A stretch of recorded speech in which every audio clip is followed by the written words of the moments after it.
Now, former Delhi Chief Minister Arvind Kejriwal and former Deputy Chief Minister Manish Sisodia of the Aam Aadmi Party have been discharged in the Delhi excise policy case, with a city court ruling that the Central Bureau of Investigation failed to substantiate the charges against them.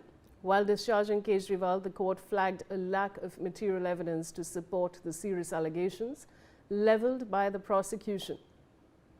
It observed that attributing a central conspiratorial role to a public functionary cannot be sustained in the absence of concrete evidence. The court further noted that public confidence in high office is undermined if prosecutorial claims are found to be unsupported by material on record. Sambhav Sharma is joining me with more details. All right, Sambhav is going to join me shortly, viewers, but of course this is a big development that is coming in and that NewsX is sharing with you at this point. Now, former Delhi Chief Minister. All right, we're going to cut it. सारे आरोप खारिज कर दिए और जितने भी accused थे सबको डिस्चार्ज कर दिया। हम हमेशा कहते थे सत्य की जीत होती है। हमें भारतीय न्याय प्रणाली पे भरोसा है। मैं जज साहब का बहुत बहुत शुक्रिया अदा करता हूं जिन्होंने हमारे साथ न्याय किया, सत्य की जीत हुई। मैं हमेशा कहता था कि भगवान हमारे साथ है। मोदी जी ने और अमित शाह जी ने मिल के आजाद भारत का सबसे बड़ा राजनीतिक षड्यंत्र रचा। आम आदमी पार्टी को खत्म करने के लिए आम आदमी पार्टी के सबसे बड़े 5 नेताओं को जेल में डाल दिया गया। यहां तक कि सिटिंग चीफ मिनिस्टर, जो आज तक भारत के इतिहास में कभी नहीं हुआ, सिटिंग चीफ मिनिस्टर को उसके घर से घसीटकर जेल में डाला गया और 6 महीने तक जेल में रखा गया।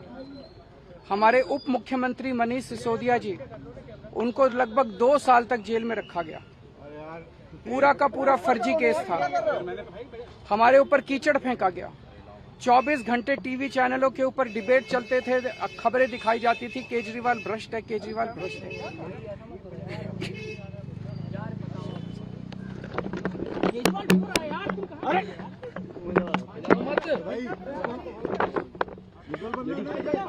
हो गया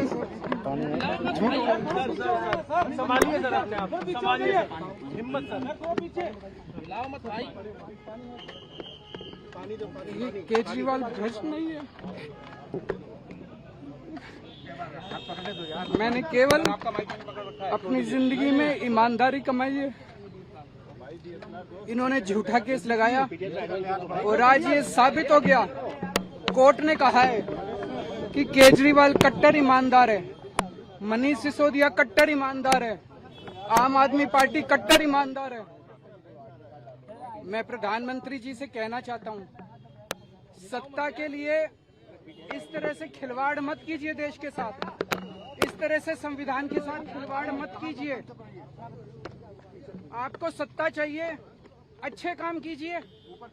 आज देश के सामने इतनी बड़ी बड़ी समस्याएं हैं, महंगाई है, बेरोजगारी है, पूरे देश में सड़कें टूटी पड़ी है, चारों तरफ पोल्यूशन ही पोल्यूशन हो रहा है, चारों तरफ देश में इतनी समस्याएं हैं। उन समस्याओं का समाधान करके सत्ता में आइए ना। केजरीवाल पे, आम आदमी पार्टी पे झूठे केस क्यों करते हैं? अच्छा काम करके सत्ता में आइए। इस तरह के झूठे केस करना और 24 घंटे विरोधियों के, विपक्षियों के खिलाफ ऊट पटांग के केस करना, उनको जेल में डालना, ये एक प्रधानमंत्री को शोभा नहीं देता। इससे देश आगे नहीं बढ़ेगा। देश आगे तब बढ़ेगा जब जनता की समस्याओं का समाधान किया जाएगा। आज एक बार फिर गर्व हो रहा है देश के संविधान पर, बाबा साहब अम्बेडकर पर, जिन्होंने इतना शानदार संविधान दिया और सत्य की जीत हुई है। सर सीबीआई के ऊपर भी sir,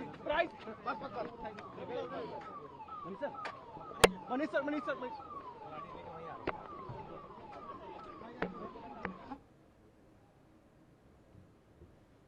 Sambhav Sharma is joining me with more details. Sambhav, what more can you tell us on this development?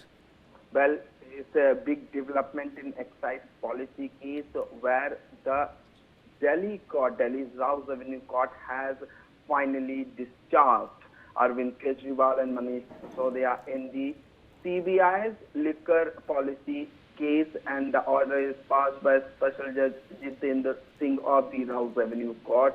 And court has said that the Central Bureau of Investigation (CBI) implicated accused without any, a big material at hand, and also the judges observed that such big voluminous charge sheets have been filed in the Rouse Avenue Court, but there were many lacunae and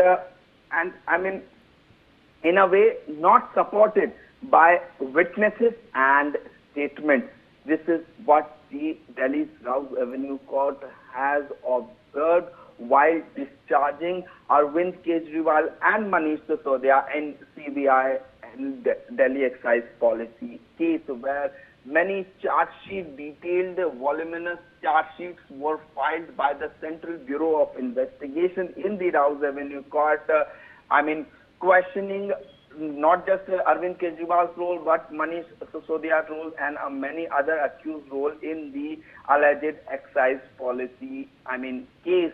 And now what is important here is, in short while from now, an order copy will be out, the written order will be out, but for now, what are the observations? Right, Sambhav,